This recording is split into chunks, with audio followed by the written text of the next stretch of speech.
Hey everyone, welcome. Like I said, I promised I would be dedicating a video directly to the building a case assignment for this class, and so yeah, we're gonna go over that today in this video. I want to emphasize that the assignment itself is not due until the Sunday before the final week of class. This just gives me time to look through all of your submissions and give me time to grade. So, as a brief reminder, and this is a little bit of what we talk about in our first lecture video, and we talk throughout the course, but in a criminal case, there are two parties. There's the defendant, the person who's being charged, and the prosecution, the person who is bringing the charges forward. Typically, well, not typically, in all cases, in criminal court, the prosecution is the government. It's the authority body of the area, because remember, civil law is between private people, criminal law is dealing with all of society. So, what I want from you all in your building a case is that you are going to build a fictional case, a fictional criminal case. Okay? So, you'll need to use the knowledge that you get throughout this course, both what you already know about criminal law and what you learn over the course of this semester, to build a thorough and effective case. The assignment acts as kind of like a preliminary hearing where you compile all the evidence and you present it to me, acting as if I was a magistrate or judge, who will see if the case will go to trial. So, what you are doing is you are creating a fictional criminal case. Let me reemphasize that. You are building a fictional criminal case. So, you can definitely use real world crimes to explain what happened and to look at what kind of evidence is needed. But the case itself needs to be fictional. I highly recommend, if you're looking for an easier way to go about this, is pick a fictional character from a children's story, an old fairy tale, a movie, a cartoon. Like, pick something that you're familiar with and charge them with a crime. You don't necessarily have to be, and I want to emphasize this time when I say realistic, it needs to be realistic. Like, you actually have to go through the process of what the charges are and how much time and things like that. But you don't have to be like, oh, well, this is a real case. That's not what I'm looking for. Anyone can just find a case online and use that. I'm asking you to be creative and think about this. So, things that you need to be able to present and go to trial are things like a list of suspects and eyewitnesses, some eyewitness statements. You're going to need detailed description of the crime, information about the crime scene, any kind of official reports, 911 calls, anonymous reports. At the bottom, there's evidence like fingerprints, video of defendant, forensic exams, and that's part of the official reports too. Maybe it's a toxicology report or a fingerprints analysis, things like that. The other thing that you should have is a detailed and engaging narrative explaining the crime. I want to emphasize the reason I want this to be fictional is because I want you to actually understand what goes in to charging a criminal defendant. I want you to understand that in criminal law, we understand what our client brings forward to us.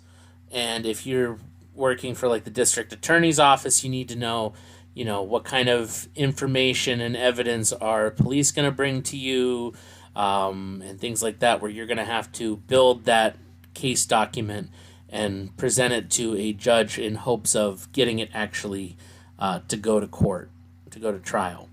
So I want you doing the work, not just grabbing something that already exists. So that's why I encourage you to pick something fictional.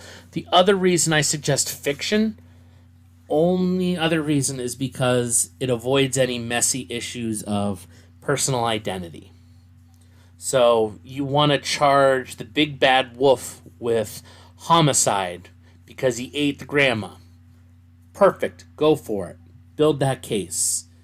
You want to make a case that the Cat in the Hat is a mentally unstable individual who has committed several different crimes. Go for it. I'm all on board with it. Whatever you do, though, you will need to provide evidence. And this is where I'm going to say, we're going to look at two examples that I have provided to you on Blackboard. They're very different, but they both are good examples of what students have done. I'm encouraging you to be as creative as possible. And so, yeah, for this assignment, I suggest you take your time and work on it throughout the semester, okay? This is not something you have to have done by week 3. This is something that's due by the end of the semester, the Sunday before week 8. So literally you have, from this point, you have nearly 7 weeks to get this done, okay? I do encourage creativity. If you want to go over the top, you can. I encourage it. My concern is that the focus is on the quality of your content. You can do a million things if you really want, but I want quality information, quality evidence, quality work put into this. Okay? This should be in-depth, detailed, and accurate. Again, if you're doing it on a fictional character, do I expect it to be 100% real? No, they're fictional characters. But should they follow the rules of their fictional universe? Yes. So, feel free to create crime scenes and take photos, create fake lab reports, or even have friends or family act as witnesses, victims, or suspects. This is where I'll tell you, I have had students in the past have family members or friends act as a victim and take crime scene photos with them. I've seen so many different opportunities. This is supposed to be a fun project. I want you to have fun doing this. Even though it's a lot of work, I want you to have fun. So this is essentially a capstone project for this course. So this is worth 100 points total. Page 2 of this rubric page 2 of this assignment will have the rubric, and we'll talk about it in just a second. Take your time to make this so as thorough as possible, while also having fun. After this video goes live, if you have any questions working on this, please reach out to me. I'll be glad to clarify any information that is needed. I will post extra pieces of information if you need. If multiple people ask me the same question, I'll do a brief overview of that. Take your time. Have fun. And as we look at the examples, you'll understand why I say, take your time. So, these are the things I'm looking for. Accuracy, quality, grammar and spelling, mechanics, and persuasiveness. Okay? So for accuracy, I want it to be realistic. So student employed critical thinking skills and compared their case to a similar real-world case to establish precedents and provide realistic details. Does this mean that you have to have a direct real-world case that is exactly what you are doing? No, that is not what I'm asking you to do. What I am asking for accuracy is that if you decide you want to charge somebody, a fictional character, with murder, you look at a real-world murder case to see what kind of sentence they can get, what kind of punishments are available, what kind of evidence was used in it. That's what I'm looking for when I say accuracy. So, yes, with comparison to real-world case, you don't necessarily have to have a 1-to-1. I just want to see that you are actually making it realistic, that it actually works. Quality. Very specifically, what I'm looking for is that you are explaining in detail the laws that are broken and providing sufficient evidence for that type of thing. Again, using real-world cases and information. I'm not looking for you to give me a direct case. What I am looking for is that you looking into it to make sure that the laws that were broken are real laws and that the evidence you are bringing forward is correct for that type of crime. Okay? Grammar and spelling. Unfortunately, in the world of law, spelling and grammar actually really, really matters. If you're spelling things wrong, that opens up a whole mess of loopholes and problems. So this is important. Now, please note, there are no spelling mistakes throughout the assignment with few grammatical mistakes. That's for the excellent 20 to 16 points section of that. If you have a couple spelling mistakes that are simple, you will not necessarily lose points. It's just a matter of as accurate as possible. If you have few mistakes across the board, you'll be at the next level. And this is the important one, why I say it, because I know not everybody's English is perfect. I'm not looking for perfect. If there are spelling mistakes which change the meaning of what you're saying, then that's going to be a problem. Then you're going to lose points. Okay? Mechanics, this is my very basic guidelines. The overall project is at least 2 pages of written text. When we look at the examples, you'll understand why I say that. But at least 2 pages of written text, with at least 1 page of narrative and some sort of evidence collection. Okay? So you need at least 2 pages of text. You need at least 1 full page of narrative. That's part of those 2 pages. And you need some sort of evidence. Okay? Pretty straightforward. And then persuasiveness. And I know this one seems a little objective. Or rather, it seems a little subjective, but I promise you I am objective about this. If your detailed narrative is clear and straightforward, then I would argue that it's fairly persuasive because it's bringing the idea forward. If it's wishy-washy and you're not really sure what you're trying to talk about, then it's going to lack that kind of focus and it's going to be less persuasive. Okay? This is how you earn the points on this assignment. Again, any questions, please reach out to me. But this is the assignment sheet. It's available on Blackboard. No, I don't need to save the document. It is under, was it start here? No, where is it? Oh, it's under week 1. Sorry, my brain just decided not to work on that one. So yeah, building the case assignment is right here under week 1. Now, what is now available to you on Blackboard, underneath our course-specific content, there is example building a case. There are 2 student examples, and we're going to look at those briefly right now, so hopefully it'll make more sense. Because remember, I said 2 pages of text. One of those pages has to be narrative, and you need some kind of evidence. So let's look at student example 1. So our first example says, Danny doesn't live here anymore, Mrs. Torrance. This was the student's title. As I've used in other classes, this is a real student's example. The only thing I've changed is the student's name I have removed and changed with student name. Everything else is written from the student. And please note, their building a case assignment is 24 pages long. That's including the title page. So they started off with they made their own version of a court docket sheet. So, look, they did all this, and I'll tell you, you don't need to do this. But this student wanted to go above and beyond, so they made it look like a real court case. So, preliminary pretrial statements. And so they follow the standard of what our judicial opinions you will see look like. We get an outline of the case.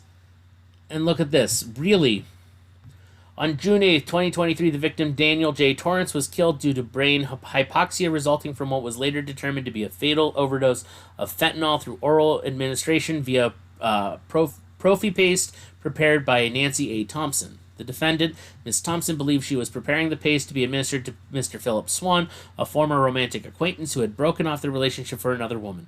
Ms. Thompson believed she would be using exam room 2 with the paste laced with fentanyl she prepared for the purpose of overdosing Mr. Swan. However, due to a mechanical failure in the exam room of Daniel Torrance, he moved to exam room 2 and received the fatal overdose of fentanyl instead. So notice, we're getting into the narrative. The state is charging Ms. Thompson with possession with intent to deliver, which in Pennsylvania 35 PA Code 780-11330, a felony punishable by up to 15 years of incarceration. According to Title 8, subsection 2506 of the Pennsylvania statutes, drug delivery resulting in death is a felony of the first degree, and we seek the maximum of 40 years sentencing. So, remember how I said realistic and you're actually using real-world examples? This is it. This student mentioned the specific Pennsylvania statute that had to do with drugs and drug overdose, and found out that the typical maximum sentence is 40 years, and so that's what they're recommending. We are also seeking murder in the first degree for the malice aforethought present in this case. For the first degree murder charge, the Commonwealth is seeking no less than life without possibility of parole. And so this continues to go into the narrative, giving us the details, also including some statements. And you see, this is why I say this student went above and beyond. This is not what I expect. But they are doing exactly what I'm asking. They are presenting the case, they're presenting the information, and it's definitely at least 2 pages of written text. And they also mention in their overview, they have evidence supplied for review. They have supplemental, which are lab reports and autopsies. And so look at this. They provided pictures. They decided to take pictures of the gloves that were quote-unquote used in preparing. There's the sample of the dental epoxy with fentanyl laced in it. There's the device used to administer it. There's some of the, I believe, fentanyl, and the doctor or the dentist's office exam room 2, where it happened. So then we get into toxicology report, and you see why I say, like, just presenting evidence. And I want to point out, this student made all of these. They looked at real-world examples of what these kinds of documents looked like. She literally just Googled them, and she was creative and made them look just like hers. And, you know, that's totally fine. You can do this. You can go over the top and be as detailed as you want. Do you see how this is what I'm talking about? It doesn't have to be like this, but this is one example. So, let's look at a second example. This one's only 11 pages. And so right here, we start with order of events. And this is just a very basic breakdown of the case, when things happened, in what order, and look at that. That's one page and the beginning of a second page. That gets you that one page of narrative. And oh, look at that, a 911 report. Okay. We have a witness report. Okay. We have a suspect report, another suspect report, property search findings, evidence analysis results, and then we have some evidence photos. Yeah. This is why I said how you go about it is up to you. I will tell you right now, both of these assignments got good grades. But I use both of these as examples to show you that you can go way above and beyond, or you can go a little more minimalistic, and they both will end up with really good grades. Because while yes, I'm looking at quality of the work, I can't judge you on your artistic ability. This isn't an art class. I wouldn't do it anyway. What I want to do is see that you understand that when you are charging somebody with a crime, you have the proper evidence, you have the understanding, and you know what that charge is going to be, aka what you're seeking as the punishment, and that you're able to appropriately apply it. Okay? So, like I said, both of these are available to you on Blackboard. You can look back at them as much as you want. You can definitely use either one as a model for how you wish to go about it. But at the end of the day, this is a you decision. I cannot tell you what to do your project on. That is up to you. I will help you figure out what you need. But this is what I'm talking about. Think about what kind of crime you would really be interested in charging someone with. It can be, like I said, murder. It can be theft. It can be assault. It can be assault and battery. It can be arson. Whatever you want it to be. Murder tends to be the favorite one because it's the easy one and most people like to talk about it. But it can be anything. And if you're wondering, how do I know what the laws are anywhere? This is where I remind you, PA State Code is the Pennsylvania state laws. The Erie County Charter is the Erie County specific laws. The Library of Congress has the federal statutes that are across the board, as well as specific about different government agencies. So here are the sources that you can find this information. You can also Google the information. You can also ask ChatGPT or any of the AI chatbots to help you find the information. Just make sure that it's factual. Don't just take it on its word. But anything's open. Feel free to look into it. And if you really still need help after you've looked at these things and you're not sure where to go, I can help you with that process. But yeah. That's it. That's the assignment. Like I said, it should be fun. Most students actually enjoy this project, so I hope you'll enjoy it as well. That being said, that's this video. Thank you very much. If you haven't watched the lecture video yet, please go ahead and do that so you're ready and set to go. And yeah, that's it. Thank you very much. Have a good day.